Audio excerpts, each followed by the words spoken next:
नमस्कार, मैं अनुराधा आप सबका अनुराधा मेडिकल क्लासेस में स्वागत करती हूँ। तो आइए आज की इस वीडियो में हम लोग एक नए टॉपिक के ऊपर बात करेंगे। तो आज का हमारा टॉपिक है स्ट्रक्चर ऑफ यूट्रस, अर्थात गर्भाशय की संरचना। तो सबसे पहले समझते हैं कि गर्भाशय होता क्या है। तो यह एक महिला प्रजनन तंत्र का अमुख भाग होता है। आप सब जानते हैं कि महिला प्रजनन तंत्र जिसमें आपका मैमिली ग्लैंड, वेजाइना, सर्विक्स, यूट्रस जिसको हम लोग गर्भाशय बोलते हैं, ओवरी, ये सारे चीज़ मिक्सअप करके आपका एक पूरा महिला प्रजनन तंत्र बनाती है। महिला प्रजनन तंत्र में आपका कुछ एक्सेसरी डक्ट होता है, एक्सेसरी ग्लैंड भी शामिल होता है। डक्ट और ग्लैंड कहने का मतलब होता है जैसे पतली नली जो होती है जहाँ से आपका कोई भी चीज़ पास आउट होता है वो आपका डक्ट कहलाता है। और आपका एक चीज़ मैंने इस्तेमाल किया है, एक वर्ड ग्लैंड, जो जिसे हम लोग हिंदी में ग्रंथि बोलते हैं। तो ग्रंथि से कुछ न कुछ स्राव होता है। तो अगर हम महिला प्रजनन तंत्र का बात करें तो उस ग्रंथि से क्या स्राव होंगे? हार्मोन स्राव होंगे। आप सब जानते हैं कि मर्द हो या महिला हो, इन दोनों के शरीर से क्या होता है? हार्मोन्स का इजैकुलेशन होता है, अर्थात रिलीज़ होता है आपका हार्मोन्स। ठीक है, तो ये आपका महिला प्रजनन तंत्र होता है जिसमें ये सारे चीज़ें इंक्लूडेड होते हैं। लेकिन हम बात करने वाले हैं कि इसमें अंदर की संरचना होती कैसी है। तो आइए यहाँ पे डायग्राम में देखते हैं कि आप यहाँ पूरी तरह ओपनली देख सकते हैं कि मैंने कितना सुंदर डायग्राम बनाया हुआ है और साथ ही साथ मैंने इसका नेमिंग भी किया है। तो यह देखिए, यह एक महिला गर्भाशय का पूरी संरचना है जिसमें आपका बीच में ऐसा बड़ा सा भाग जो देखते हैं ये आपका यूट्रस कहलाता है, जो गर्भाशय होती है जहाँ पे आपका कोई भी बेबी पलता है, बढ़ता है, डेवलप होता है। यानी कि जब कोई भी महिला जो प्रेग्नेंट होती है तो आपका बेबी इसी गर्भाशय में क्या होता है? पूरी तरह से डेवलप होता है 9 मंथ्स के अकॉर्डिंग।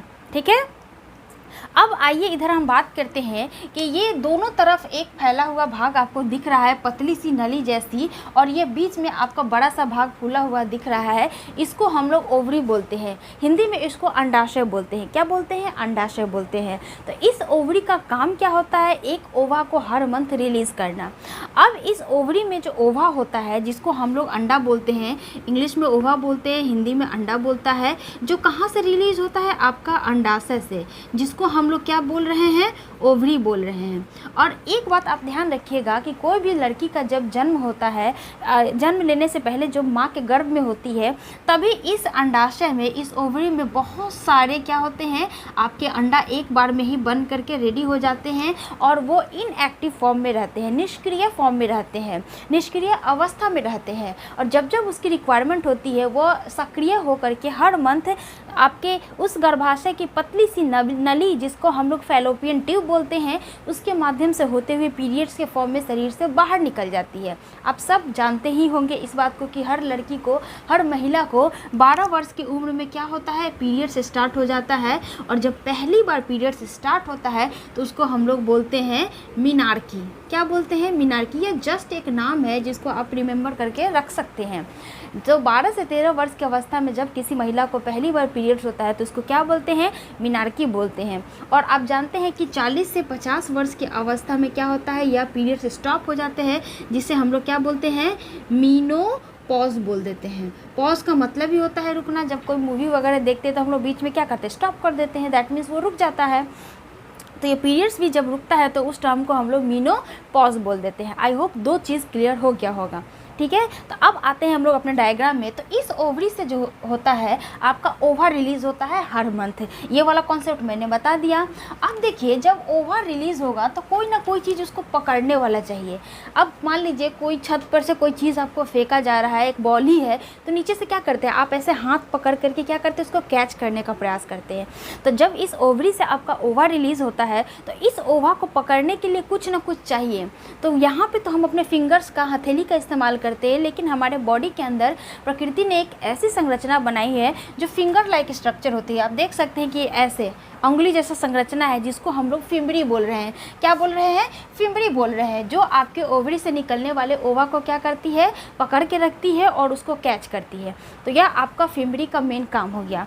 अब ये जो फिम्बरी होता है आगे की तरफ मूव कर रहा है, तो आप देख रहे हैं कि यहाँ पे एक टर्म है इनफंडिबुलम, और इनफंडिबुलम के ऊपर जो है इस्थमस भाग है। ये देखिए, ये आपका इस्थमस है और यहीं पे एम्पुला एक रीजन होता है।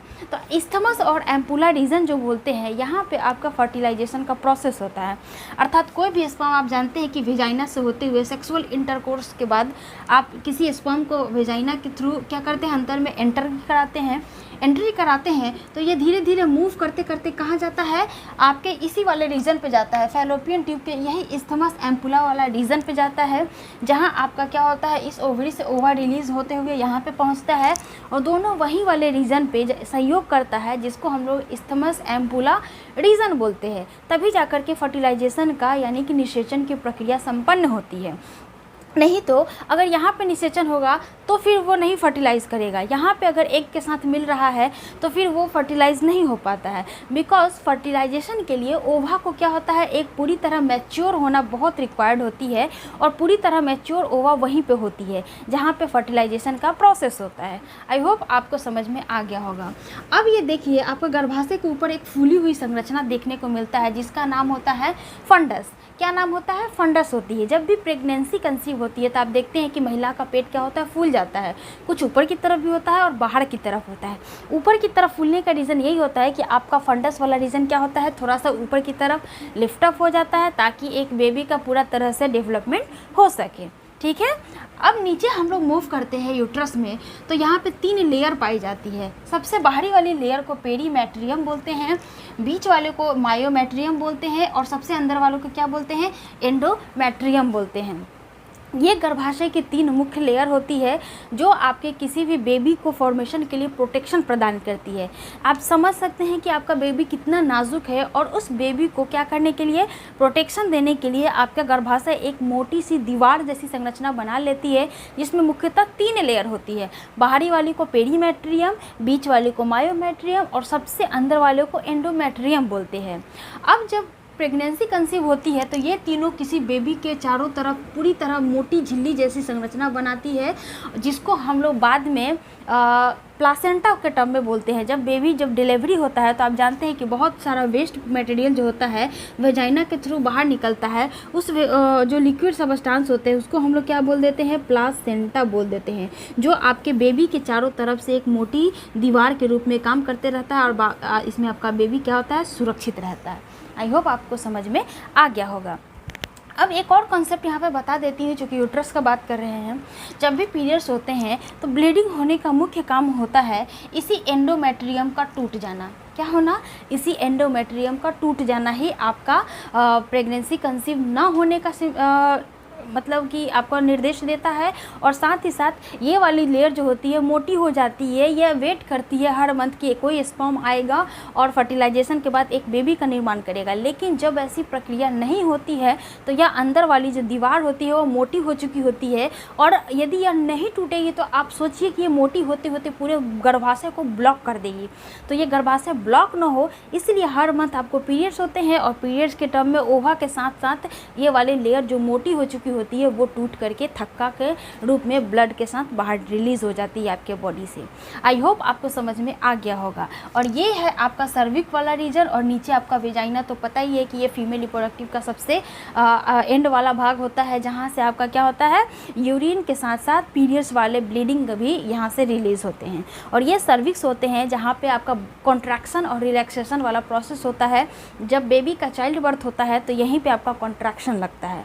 ठीक है, ये था आपका गर्भाशय का पूरा संरचना और उसके साथ साथ डिटेल्स में मैंने इसका क्या किया, डील भी कर दिया। मुझे उम्मीद है आपको समझ में आ गया होगा। तो अब इससे संबंधित कोई भी सवाल है या फिर आपके जीवन से संबंधित किसी भी प्रकार के फिजिकल एक्टिविटी से संबंधित समस्या है तो आप उसको कमेंट बॉक्स में मुझसे पूछ सकते हैं। नेक्स्ट वीडियो में मैं उनका नाम के साथ उनके समस्या का पूरा निवारण दूंगी। ठीक है, मिलते हैं नेक्स्ट वीडियो में। लेकिन वीडियो अच्छी लगी हो तो लाइक, शेयर और सब्सक्राइब जरूर कर दीजिएगा।